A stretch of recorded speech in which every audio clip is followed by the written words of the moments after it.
ზოგადად 8 სექტემბერი მგონია ძალიან მნიშვნელოვანი თარიღი, იმიტომ რომ ოფიციალურად იწყებს ახალ ცხოვრებას მესმა ფონდი, რომელიც არა მხოლოდ, მაგრამ განსაკუთრებულად ახალგაზრდების ხელშემწყობი იქნება და განსაკუთრებულად სახელოვნებო უმაღლესი სასწავლებლებისა. ამ თავისი პროექტებით, თუნდაც ამ სტიპენდიებით იქნება რაღაცა ხელშემწყობი და გზის გამკაფალი, რომელიც ყველაზე რთულია იმ დროს, როცა იწყება. ამ დღეს მოხდება ელდარ შენგელაიას ფილმის, უკანასკნელი ფილმის თიზერის წარდგინება, რომლის მხარდამჭერიც სწორედ მესმა.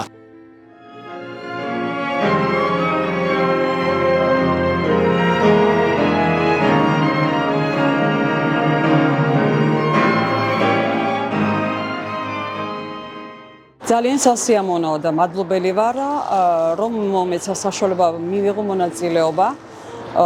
ძალიან საინტერესო და თან კიდე ძალიან სასარგებლო კონცერტში, რომელსაც უწევს ორგანიზაციას ფონდი მესმა.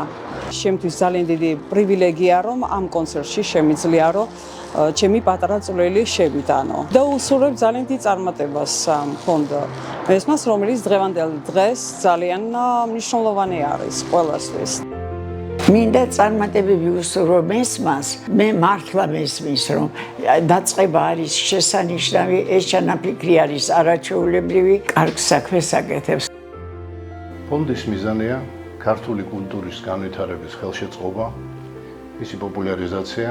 ამ მიზნით ფონდი იწყებს თანამშრომლობას სახელოვნებო უმაღლეს სასწავლებლებთან, იმისათვის, რომ ახალი თაობის, პროექტების და ინიციატივების მხარდამჭერი გახდეს.